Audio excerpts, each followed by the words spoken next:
बच्चों आज हम वेक्टर का एक बहुत ही बेहतरीन सा क्वेश्चन सॉल्व करेंगे।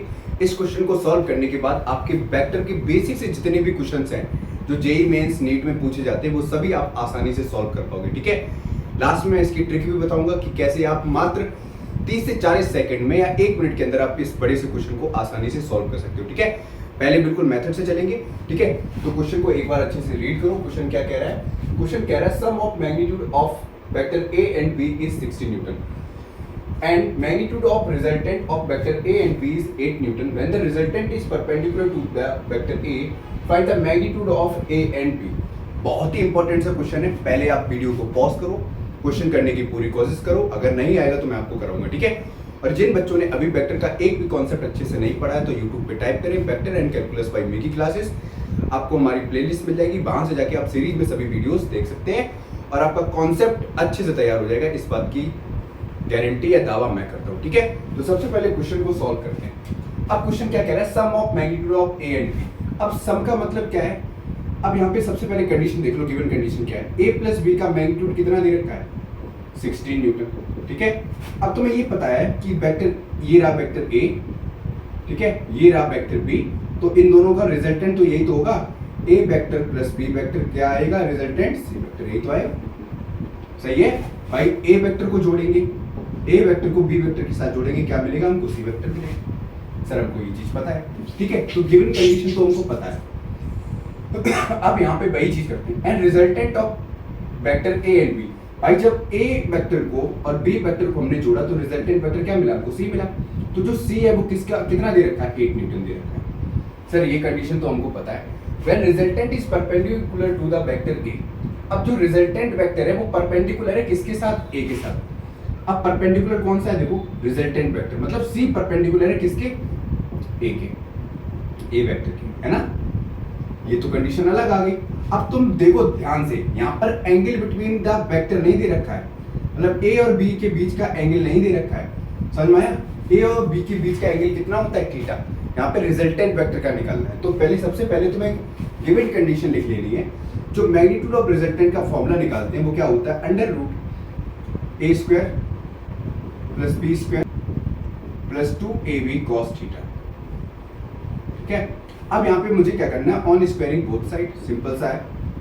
ऑन स्क्वायरिंग बोथ साइड आपको स्क्वायर कर लेना है। तो ये स्क्वायर करोगे तो ये हट जाएगा, ये सी स्क्वायर आएगा, ये आएगा a square plus b square plus 2ab cos theta. Sir यहाँ तक समझ में आ गया? आगे बढ़े। ठीक है, बिल्कुल बेसिक से करते हुए चल रहे। अब c की वैल्यू रख दो। मैग्नीट्यूड ऑफ रिजल्टेंट कितना है? 8 का स्क्वायर कितना हो गया? 64। a प्लस b का दे रखा है, कितना हो गया ये? इसको चाहो तो आप ऐसे ही लिख लो, कोई दिक्कत नहीं है। इसको ऐसे ही रहने तो पूरा a square plus b square, चाहो तो इसकी वैल्यू भी रखना, चाहो रख दो।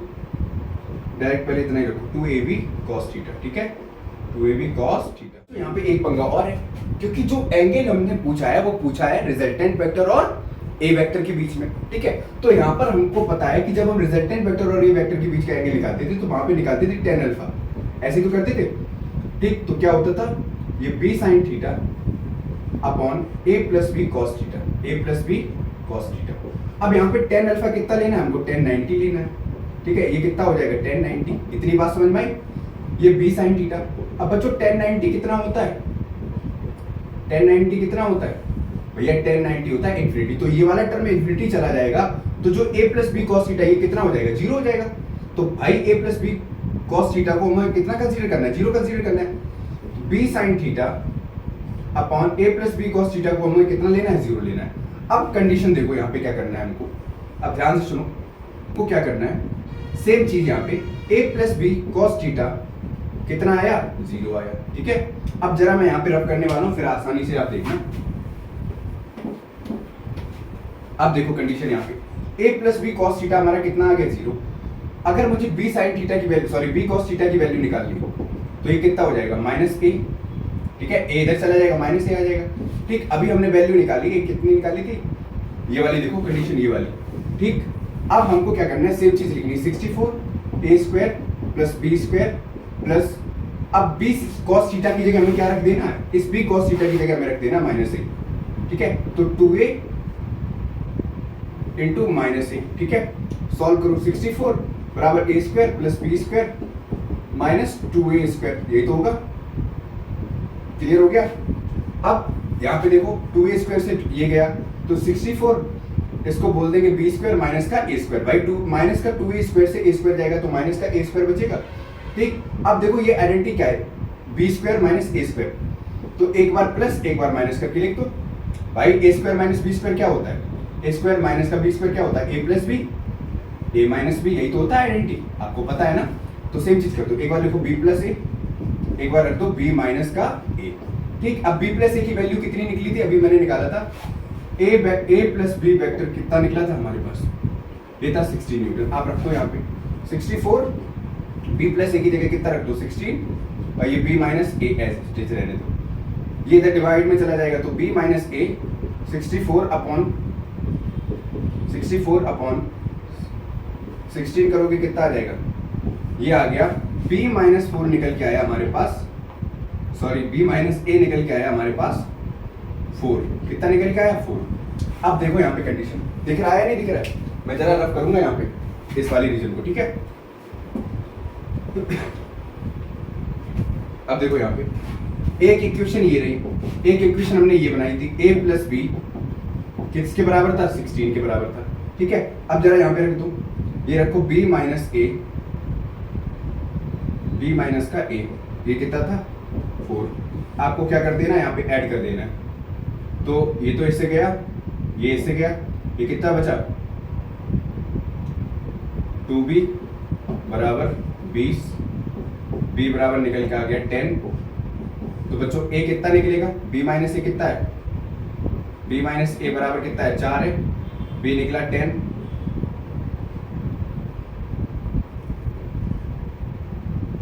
इसी में रख दो ना पहले वाले, भाई a प्लस b बराबर कितना है हमारे पास 16, b की जगह रखो यहाँ पे कितना 10,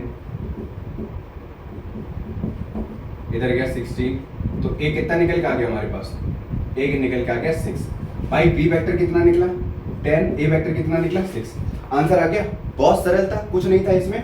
लेकिन इसमें आपको क्या करना है, सबसे पहले आपको कंफ्यूज नहीं होना, यहाँ पे angle between a and b नहीं दे रखा है, ठीक है। यहाँ पे क्या दे रखा है, रिजल्टेंट वेक्टर और a के बीच का एंगल पूछा गया है, ठीक है। मतलब दे रखा है कितना 90, c और a के बीच का एंगल दे रखा है, a और b के बीच का एंगल नहीं दे रखा है। ये बात सबसे पहले समझनी है। उसके बाद आपको फॉर्मूला लगाना है, फिर tan अल्फा लगाना है, फिर आपको सॉल्व करना है। अब आपको देखो बिल्कुल सिंपल सा तरीका बताते हैं, इसको पहले नोट करो, फिर एक बहुत सरल तरीका बताते हैं, ठीक है। इजी है बिल्कुल, देखो ये बिल्कुल मेथड से, बस आपको कैलकुलेशन आनी चाहिए, आप आसानी से कर दोगे। अब देखो यहाँ पे एक मिनट रुको,